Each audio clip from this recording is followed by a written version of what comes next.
Είμαι ευγνώμων στο Πέτσεφ γιατί μας έδωσε τον παραπάνω χρόνο με το Γολιάθ που είχαμε ανάγκη.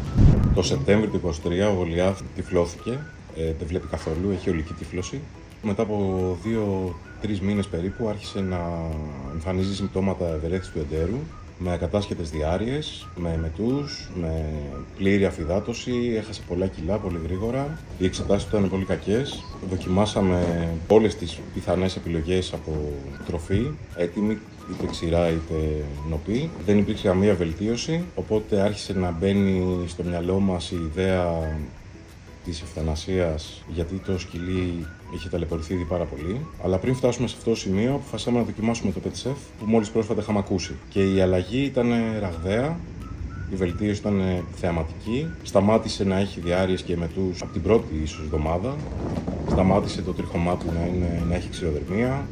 Η διάθεσή του άλλαξε άρδιν. Είδα ένα διαφορετικό σκύλο με το που μύρισε το φαγητό. Ήταν σαν να ζωντάνωσε πραγματικά.